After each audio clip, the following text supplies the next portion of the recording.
앞선 4편의 영상을 통해 우리는 혈당 관리의 핵심 요소들을 하나씩 살펴보았습니다. 몸이 보내는 초기 신호를 알아차리는 것, 혈당 스파이크를 막는 식사 원리, 운동으로 혈당을 실제로 소비하는 방법, 그리고 저녁과 밤에 혈당이 무너지는 이유까지 정리했습니다. 그럼에도 불구하고 많은 분들이 이런 고민을 하십니다. 이건 알겠는데 도대체 하루를 어떻게 살아야 하나? 아침, 점심, 저녁, 운동, 휴식까지 모두 따로따로 관리하려다 보니 오히려 더 혼란스러워지는 것입니다. 혈당 관리는 개별 행동의 문제가 아니라 하루 전체의 흐름입니다. 아침을 어떻게 시작하느냐에 따라 점심 혈당이 달라지고 점심의 선택이 저녁 식욕을 결정하며 저녁의 마무리가 다음날 아침 혈당을 좌우합니다. 이 연결고리를 이해하지 못하면 열심히 관리해도 항상 한 부분에서 무너질 수밖에 없습니다. 진료 현장에서 혈당이 안정적으로 유지되는 분들의 공통점은 하나입니다. 특별한 비법을 쓰는 것이 아니라 하루의 구조가 일정하다는 점입니다. 먹는 시간, 움직이는 시간, 쉬는 시간이 크게 흔들리지 않습니다. 이 구조가 만들어지면 혈당은 자연스럽게 예측 가능한 흐름을 보이게 됩니다. 오늘 영상에서는 아침부터 밤까지 혈당이 흔들리지 않는 하루의 기준, 반드시 지켜야 할 핵심 포인트와 덜 중요한 부분의 구분, 현실적으로 50대 이후에도 유지 가능한 루틴을 하나의 흐름으로 정리해 드리겠습니다. 이 영상은 지금까지의 모든 내용을 한 번에 정리하는 마지막 퍼즐입니다. 이 구조를 이해하시면 혈당 관리는 더 이상 복잡한 숙제가 아닙니다. 하루 혈당 관리의 성패는 대부분 아침을 어떻게 시작하느냐에서 갈립니다. 많은 분들이 아침 혈당 수치만 보고 걱정하지만 실제로는 수치보다 더 중요한 것이 아침의 구조입니다. 아침을 불안정하게 시작하면 그 영향은 점심, 저녁까지 그대로 이어집니다. 아침에 가장 흔한 실수는 아침을 거르거나 커피 한 잔으로 대신하는 것입니다. 밤사이 긴 공복 상태를 거친 몸은 혈당에 매우 민감해져 있습니다. 이 상태에서 아무것도 먹지 않으면 다음 식사 때 혈당은 훨씬 더 급격하게 올라갑니다. 반대로 설탕이나 프림이 들어간 커피로 아침을 시작하면 혈당은 급상승했다가 빠르게 떨어지며 하루 전체를 불안정하게 만듭니다. 아침 혈당을 안정시키는 핵심은 많이 먹는 것이 아니라 혈당을 자극하지 않는 출발입니다. 소량이라도 단백질과 식이섬유가 포함된 아침은 혈당의 급격한 반응을 막아줍니다. 달걀, 두부, 김치나 나물 같은 간단한 반찬만으로도 충분합니다. 여기에 소량의 밥을 곁들이는 것은 문제가 되지 않습니다. 또 하나 중요한 것은 아침의 리듬입니다. 매일 비슷한 시간에 일어나고 비슷한 시간에 첫 식사를 하면 몸은 혈당 조절을 예측 가능한 패턴으로 준비합니다. 이 리듬이 만들어지면 아침 혈당 수치가 조금 높게 나와도 하루 전체는 안정적으로 흘러갈 수 있습니다. 아침은 하루를 단숨에 바꾸는 시간이 아닙니다. 하지만 아침을 망치면 하루를 되돌리기는 매우 어렵습니다. 점심은 하루 혈당 관리에서 가장 방심하기 쉬운 시간입니다. 아침을 비교적 잘 넘기고 나면 이제 좀 괜찮다는 안도감이 생기고 그 순간 점심에서 혈당이 크게 흔들리는 경우가 많습니다. 하지만 실제로는 점심이 무너지면 그 영향이 저녁 식욕과 밤 혈당까지 그대로 이어집니다. 점심 혈당을 안정시키는 첫 번째 기준은 식사의 속도와 순서입니다. 바쁘다는 이유로 급하게 먹거나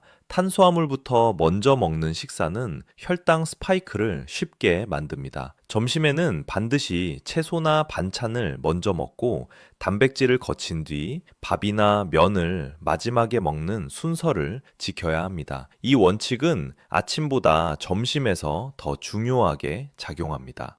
두 번째는 점심 식사량의 기준입니다. 점심을 하루 중 가장 많이 먹어도 된다고 생각하는 분들이 많지만 실제로는 과하지 않게, 그러나 부족하지 않게가 핵심입니다. 점심을 너무 많이 먹으면 식후 졸림이 심해지고 이 졸림은 혈당 급상승의 신호일 수 있습니다. 식사 후에도 머리가 비교적 맑은 상태가 유지되는 정도가 적당한 기준입니다. 마지막으로 중요한 것은 식후 10분의 처리 시간입니다. 점심을 먹고 바로 앉아서 일하거나 그대로 차량에 타는 습관은 혈당을 그대로 높게 유지시킵니다. 짧게라도 걷거나 몸을 움직이면 점심 혈당은 훨씬 안정됩니다. 이 10분이 오후 혈당 흐름을 결정짓는 중요한 분기점이 됩니다. 점심은 하루의 중심이자 저녁을 준비하는 시간입니다. 점심이 안정되면 저녁 혈당 관리도 훨씬 쉬워집니다. 많은 분들이 혈당 관리는 식사와 운동으로만 결정된다고 생각하지만 실제로는 오후 시간대에 작은 변수들이 혈당을 크게 흔들 수 있습니다. 특히 50대 이후에는 이 변수들의 영향이 더 크게 나타납니다. 점심을 잘 관리했는데도 오후에 갑자기 피로해지거나 단 것이 당긴다면 그 원인은 의외의 곳에 있을 수 있습니다. 첫 번째 변수는 오후 간식의 선택입니다. 배가 고프지 않더라도 습관처럼 먹는 과자, 빵, 달콤한 음료는 혈당을 조용히 끌어올립니다. 양이 적어 보여도 흡수가 빠른 당분은 오후 혈당을 불안정하게 만들고 저녁 식욕까지 자극합니다. 오후 간식이 필요하다면 단맛이 아닌 단백질 위주의 소량이 훨씬 안전합니다. 두 번째는 카페인과 달콤한 음료입니다. 오후에 마시는 커피나 차에 설탕이나 시럽이 들어가면 혈당은 서서히 올라가다가 늦은 오후에 급격한 피로로 돌아옵니다. 이 피로는 다시 단 것을 찾게 만드는 악순환으로 이어집니다. 오후 음료는 가능한 한 무가당으로 선택하는 것이 혈당 흐름에 유리합니다. 마지막으로 중요한 변수는 오후 스트레스와 집중도 저하입니다. 업무나 일상에서 긴장이 지속되면 스트레스 호르몬이 분비되어 혈당을 올립니다. 이때 몸은 에너지가 부족하다고 착각해 단 음식을 요구하게 됩니다. 짧은 휴식이나 가벼운 스트레칭만으로도 이 반응을 완화할 수 있습니다. 오후는 저녁으로 넘어가기 전에 완충 구간입니다. 이 시간을 어떻게 관리하느냐에 따라 저녁 혈당은 전혀 다른 흐름을 보이게 됩니다. 하루 혈당 관리에서 오후의 마무리는 저녁을 준비하는 시간입니다. 이 시간은 어떻게 보내느냐에 따라 저녁 식사의 양과 선택이 크게 달라지고 결국 밤 혈당까지 영향을 받게 됩니다. 많은 분들이 저녁에서 실패하는 이유는 저녁 자체가 아니라 오후를 잘못 마무리했기 때문인 경우가 많습니다. 가장 중요한 기준은 저녁 직전의 허기 상태입니다. 오후 내내 아무것도 먹지 않다가 저녁을 맞이하면 몸은 강한 배고픔 신호를 보내게 됩니다. 이 상태에서는 식사량을 조절하기 어렵고 탄수화물에 손이 먼저 가기 쉽습니다. 그래서 오후 늦게까지 배고픔을 방치하는 것은 저녁 혈당 관리에 불리합니다. 이때 도움이 되는 방법은 의도적인 소량 간식입니다. 저녁 1, 2시간 전 견과류 몇 알이나 삶은 달걀 반 개 정도의 단백질 위주 간식은 저녁 폭식을 막아줍니다. 이 간식의 목적은 배를 채우는 것이 아니라 저녁 식사를 안정적으로 시작할 수 있는 상태를 만드는 것입니다. 또 하나 중요한 것은 오후 활동의 마무리입니다. 하루 종일 앉아 있었다면 저녁 전에 50분 정도 가볍게 몸을 움직여주는 것이 좋습니다. 이 짧은 움직임은 혈당을 미리 낮춰주고 저녁 식사 후에 혈당 반응도 완만하게 만듭니다. 격한 운동이 아니라 몸을 풀어주는 정도면 충분합니다. 오후를 잘 마무리하면 저녁은 훨씬 쉬워집니다. 저녁 식사가 부담이 되지 않는 상태를 만드는 것. 그것이 하루 혈당 흐름을 지키는 중요한 연결고리입니다. 저녁 식사는 하루 혈당 관리에서 가장 신중해야 할 식사입니다. 아침과 점심을 잘 관리했더라도 저녁 식사 기준이 흐트러지면 그날의 혈당 흐름은 쉽게 무너질 수 있습니다. 저녁의 목적은 배를 든든히 채우는 것이 아니라 밤사이 혈당을 안정적으로 유지하는 것입니다.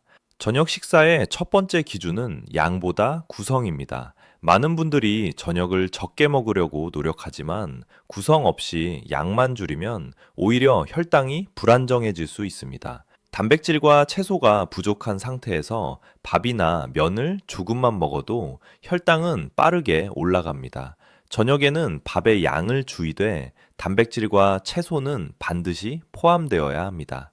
두 번째 기준은 탄수화물의 위치입니다. 저녁 식사에서 탄수화물은 주인공이 아니라 마지막 순서여야 합니다. 채소와 단백질을 먼저 먹고 필요하다면 소량의 밥을 곁들이는 정도가 가장 안정적입니다. 이 순서를 지키면 같은 식사라도 혈당 반응은 훨씬 완만해집니다. 세 번째 기준은 속도입니다. 저녁에 급하게 먹으면 혈당은 더 쉽게 치솟습니다. 하루를 마무리하는 시간인 만큼 저녁은 의식적으로 천천히 먹는 것이 중요합니다. 씹는 횟수를 늘리는 것만으로도 혈당 상승 속도는 눈에 띄게 줄어듭니다. 저녁 식사의 기준은 배부름이 아니라 편안함입니다. 식사 후에도 몸이 가볍고 답답하지 않다면 저녁 혈당은 비교적 안정적으로 관리되고 있다고 볼 수 있습니다. 저녁 식사를 어떻게 끝내느냐는 저녁 식사 내용만큼이나 중요합니다. 많은 분들이 저녁은 가볍게 먹었다고 말하면서도 식사 후 행동 때문에 혈당이 다시 흔들리는 경우가 많습니다. 특히 밤에는 작은 행동 하나가 혈당에 미치는 영향이 낮보다 훨씬 크게 나타납니다. 가장 먼저 지켜야 할 원칙은 식사 후 바로 앉거나 눕지 않는 것입니다. 저녁 식사 후 바로 소파에 앉거나 침대에 눕게 되면 올라가기 시작한 혈당을 소비할 기회가 사라집니다. 밤에는 근육 활동이 거의 없기 때문에 이 행동 하나만으로도 혈당은 쉽게 높게 유지됩니다. 최소한 식사 후 10분에서 15분 정도는 서 있거나 천천히 움직이는 시간이 필요합니다. 두 번째 원칙은 격한 운동을 피하는 것입니다. 혈당을 낮추겠다고 저녁 식사 직후 갑자기 강한 운동을 하면 오히려 스트레스 호르몬이 분비되어 혈당이 더 올라갈 수 있습니다. 저녁에는 빠르게 걷거나 가볍게 집안을 정리하는 정도의 움직임이 가장 적절합니다. 숨이 차지 않고 대화가 가능한 수준이 기준입니다. 세 번째는 식후 자극을 줄이는 것입니다. 식사 직후 뉴스, 스마트폰, 긴장되는 대화는 혈당을 올리는 호르몬 반응을 자극할 수 있습니다. 저녁 식사 후에는 몸뿐 아니라 마음도 함께 진정시키는 시간이 필요합니다. 조용한 음악이나 가벼운 대화 정도가 적당합니다. 저녁 식사 후 행동은 밤 혈당의 방향을 결정하는 마지막 조정 단계입니다. 이 원칙만 지켜도 밤사이 혈당은 훨씬 안정된 흐름을 보이게 됩니다. 하루 혈당 관리의 마지막 관문은 잠자리에 들기 전 1치 2시간입니다. 이 시간에 무엇을 하느냐에 따라 밤사이 혈당의 흐름과 다음날 아침 컨디션이 크게 달라집니다. 많은 분들이 저녁 식사까지만 신경 쓰고 잠자기 전 시간을 가볍게 넘기지만 실제로는 이 구간이 혈당 안정에 매우 중요합니다. 가장 먼저 지켜야 할 것은 자극을 줄이는 준비입니다. 잠자기 전까지 스마트폰, 뉴스, 긴장되는 대화에 노출되면 스트레스 호르몬이 분비되어 혈당이 다시 올라갈 수 있습니다. 이 호르몬 반응은 잠든 뒤에도 일정 시간 지속되기 때문에 밤 혈당을 불안정하게 만드는 원인이 됩니다. 잠들기 최소 1시간 전에는 화면 자극을 줄이는 것이 좋습니다. 두 번째는 몸을 천천히 가라앉히는 신호를 주는 것입니다. 가벼운 스트레칭이나 느린 호흡은 근육과 신경을 이완시켜 혈당을 안정시키는데 도움이 됩니다. 격한 동작은 필요 없으며 숨을 깊게 들이마시고 내쉬는 것만으로도 충분합니다. 이 과정이 반복되면 몸은 자연스럽게 휴식 모드로 전환됩니다. 마지막으로 중요한 것은 수면 시간의 규칙성입니다. 매일 비슷한 시간에 잠자리에 들면 몸은 혈당 조절을 예측 가능한 패턴으로 준비합니다. 수면 시간이 들쑥날쑥하면 혈당도 함께 흔들리기 쉽습니다. 완벽한 수면이 아니라 일정한 리듬이 핵심입니다. 잠자기 전 루틴은 하루의 마침표이자 다음 날 혈당을 위한 준비입니다. 이 시간을 소홀히 하지 않는 것이 하루 전체 관리를 완성하는 마지막 단계입니다. 밤사이 혈당은 눈에 보이지 않게 움직입니다. 잠들어 있기 때문에 대부분의 변화를 직접 느끼지 못하지만 몸은 여러 신호로 그 상태를 알려주고 있습니다. 이 신호들을 알아차리면 혈당 관리가 잘 되고 있는지 아니면 어딘가에서 문제가 생기고 있는지를 판단할 수 있습니다.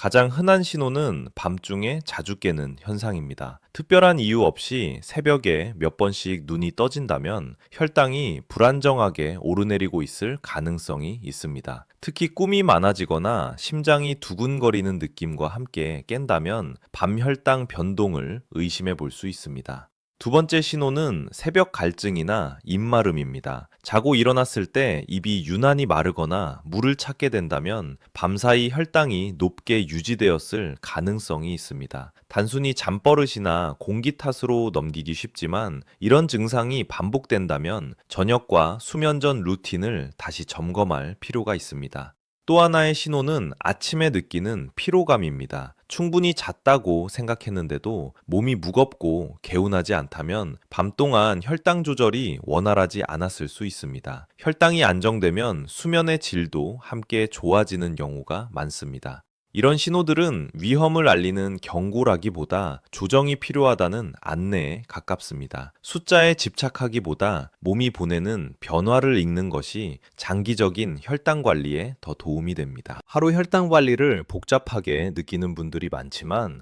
실제로는 반드시 지켜야 할 핵심만 정리하면 훨씬 수월해집니다. 진료 현장에서 혈당이 안정적으로 유지되는 분들의 생활을 보면 공통적으로 반복되는 몇 가지 기준이 있습니다. 이 기준들은 특별한 상황이 아니라면 대부분의 날에 적용할 수 있습니다. 첫 번째는 식사 시간의 규칙성입니다. 무엇을 먹느냐만큼 중요한 것이 언제 먹느냐입니다. 식사 시간이 크게 흔들리면 몸은 혈당 조절을 예측하지 못하고 작은 변화에도 크게 반응하게 됩니다. 완벽한 식단보다 일정한 시간표가 먼저입니다. 두 번째는 식사의 순서와 속도입니다. 채소와 단백질을 먼저 먹고 탄수화물을 나중에 천천히 먹는 습관은 혈당 스파이크를 막는 가장 확실한 방법 중 하나입니다.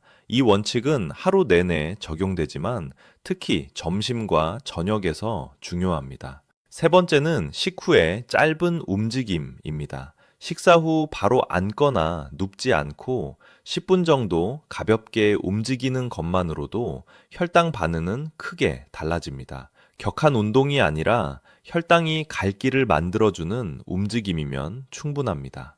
네 번째는 저녁의 절제와 마무리 루틴입니다. 저녁 식사량을 줄이고 단맛과 자극을 피하며 잠자기 전 몸과 마음을 가라앉히는 흐름을 만드는 것이 중요합니다. 이 단계가 지켜지지 않으면 하루 전체 관리가 흔들리기 쉽습니다. 마지막 다섯 번째는 몸의 신호를 읽는 습관입니다. 졸림, 갈증, 수면의 질 같은 변화는 혈당이 보내는 중요한 메시지입니다. 숫자보다 이 신호에 귀를 기울이면 과도한 걱정 없이도 조정이 가능합니다. 이 다섯 가지만 지켜도 하루 혈당의 큰 흐름은 안정적으로 유지될 수 있습니다. 하루 혈당 루틴을 실천하다 보면 많은 분들이 이런 고민을 하십니다. 이렇게 하고 있는데 과연 제대로 되고 있는 걸까? 혈당 관리는 눈에 띄는 변화가 바로 나타나지 않기 때문에 확인 기준을 갖지 않으면 쉽게 불안해질 수 있습니다. 가장 먼저 확인해야 할 것은 수치보다 몸의 반응입니다. 식사 후 극심한 졸림이 줄어들었는지, 오후에 갑작스러운 허기나 단 음식에 대한 갈망이 줄었는지를 살펴보십시오. 이런 변화는 혈당이 급격히 오르내리지 않고 있다는 신호일 수 있습니다. 두 번째 기준은 수면의 질입니다. 루틴이 잘 작동하면 잠들기까지 걸리는 시간이 짧아지고 밤중에 깨는 횟수도 점차 줄어드는 경우가 많습니다. 아침에 일어났을 때 입마름이나 심한 피로가 줄어들었다면 밤사이 혈당 흐름이 안정되고 있다는 긍정적인 신호로 볼 수 있습니다. 세 번째는 아침 컨디션의 변화입니다. 공복 혈당 수치가 하루아침에 크게 떨어지지 않더라도 몸이 덜 무겁고 아침 활동이 수월해졌다면 루틴은 올바른 방향으로 가고 있습니다. 혈당 관리는 급격한 변화보다 완만하고 지속적인 안정이 목표입니다. 마지막으로 중요한 것은 일관성입니다. 하루 이틀의 결과로 판단하지 말고 최소 1to 2주 정도 같은 흐름을 유지해 보십시오. 몸은 서서히 새로운 리듬에 적응하며 그에 맞춰 혈당 반응도 변하기 시작합니다. 루틴이 잘 작동하고 있는지는 숫자 하나가 아니라 하루를 보내는 느낌 전체에서 드러납니다. 하루 혈당 루틴은 대부분의 분들에게 도움이 되지만 모든 사람에게 똑같이 적용되는 공식은 아닙니다. 몸 상태와 생활 환경에 따라 일부 조정이 필요한 경우도 분명히 존재합니다. 이 신호를 무시하고 그대로 따라가면 오히려 부담이 될 수 있습니다. 첫 번째로 조정이 필요한 분들은 아침 공복 혈당이 지속적으로 높게 유지되는 경우입니다. 저녁과 수면 전 루틴을 잘 지켰는데도 아침 수치가 계속 높다면 저녁 식사 시간이나 탄수화물 양을 한 번 더 줄여볼 필요가 있습니다. 특히 저녁 식사가 늦어지는 날이 반복된다면 그 부분부터 다시 점검해야 합니다. 두 번째는 야간 저혈당 증상이 의심되는 경우입니다. 밤중에 식은땀을 흘리거나 심장이 두근거리며 깬다면 루틴이 너무 엄격할 수 있습니다. 이 경우에는 잠자기 전 소량의 단백질 간식이 도움이 될 수 있으며 무조건 참는 것이 정답은 아닙니다. 세 번째는 체중이 급격히 줄거나 기력이 떨어지는 경우입니다. 혈당 관리를 하면서 식사량이 과도하게 줄어들면 오히려 몸의 회복력이 떨어질 수 있습니다. 이때는 식사의 균형을 다시 맞추고 낮 시간에 단백질 섭취를 늘리는 것이 필요합니다. 마지막으로 기저질환이나 약물을 복용 중인 분들은 반드시 자신의 상태에 맞춰 조정해야 합니다. 루틴은 기준일 뿐 치료를 대신하지는 않습니다. 몸의 반응이 불편하게 느껴진다면 전문가와 상담을 병행하는 것이 가장 안전합니다. 혈당 루틴의 목적은 통제가 아니라 지속 가능성입니다. 몸에 무리가 간다면 조정하는 것이 올바른 관리입니다. 혈당 관리는 시작보다 유지가 더 어렵습니다. 처음에는 의욕적으로 잘 실천하다가도 시간이 지나면서 흐트러지는 경우가 많습니다. 하지만 진료 현장에서 오랫동안 혈당을 안정적으로 유지하는 분들을 보면 몇 가지 분명한 공통점이 있습니다. 첫 번째 공통점은 완벽을 목표로 하지 않는다는 점입니다. 이분들은 하루 중 한 끼가 조금 흔들리더라도 전체를 포기하지 않습니다. 오늘은 망쳤다라는 생각 대신 다음 식사나 다음 날의 흐름을 바로잡는 데 집중합니다. 이 태도가 장기적인 혈당 안정의 핵심입니다. 두 번째는 자기만의 기준을 갖고 있다는 것입니다. 남들이 좋다고 하는 방법을 그대로 따라하기보다 본인의 몸에 맞는 식사량과 시간, 움직임의 정도를 알고 있습니다. 그래서 환경이 바뀌어도 쉽게 무너지지 않습니다. 기준이 명확하면 선택이 단순해집니다. 세 번째는 생활 전체를 혈당에 맞춰 재구성하지 않는다는 점입니다. 혈당을 이유로 삶을 지나치게 제한하지 않고 생활 속에서 자연스럽게 녹여냅니다. 이 방식은 스트레스를 줄이고 결과적으로 혈당에도 긍정적인 영향을 줍니다. 마지막으로 중요한 공통점은 작은 변화를 꾸준히 반복한다는 것입니다. 큰 결심보다 매일 같은 시간에 식사하고 같은 방식으로 하루를 마무리하는 습관을 중시합니다. 이 반복이 쌓여 몸의 리듬을 만들고 혈당을 안정시킵니다. 혈당 관리는 의지가 아니라 생활의 형태입니다. 다음 마지막 부분에서는 지금까지의 내용을 한 번에 정리해 드리겠습니다. 이번 영상에서 가장 중요한 메시지는 분명합니다. 혈당 관리는 어느 한 끼나 한 가지 행동으로 해결되지 않습니다. 하루 전체의 구조, 즉 아침의 출발, 점심의 균형, 오후의 완충, 저녁의 절제, 밤의 마무리가 연결될 때 비로소 안정됩니다. 아침에는 혈당을 자극하지 않는 출발을 만들고 점심에는 속도와 순서를 지키며 오후에는 저녁을 망치지 않도록 허기와 스트레스를 관리해야 합니다. 저녁에는 양보다 구성을 우선하고 식사 후에는 짧은 움직임으로 혈당이 갈 길을 만들어 주어야 합니다. 그리고 잠자기 전에는 몸과 마음을 함께 가라앉히는 루틴으로 하루를 닫아야 합니다. 이 모든 것이 완벽할 필요는 없습니다. 하루가 조금 흔들려도 전체 흐름을 다시 잡을 수 있다면 혈당은 다시 안정됩니다. 중요한 것은 단기간의 성과가 아니라 오래 유지할 수 있는 방식입니다. 혈당 관리를 시작하면 삶이 불편해질까 걱정하는 분들도 많습니다. 하지만 올바른 구조를 만들면 오히려 몸은 더 가볍고 하루는 더 편안해집니다. 혈당은 억지로 눌러야 할 대상이 아니라 리듬을 맞춰야 할 신호입니다. 이 시리즈를 통해 배운 내용을 오늘 하루 한 가지 행동부터 적용해 보십시오. 아침 시간 하나, 저녁 습관 하나가 모여 몇 달 뒤에 혈당과 몸 상태를 완전히 바꿀 수 있습니다. 건강은 어느 날 갑자기 좋아지지 않습니다. 하지만 방향만 맞으면 몸은 반드시 반응합니다. 오늘부터 실천하세요.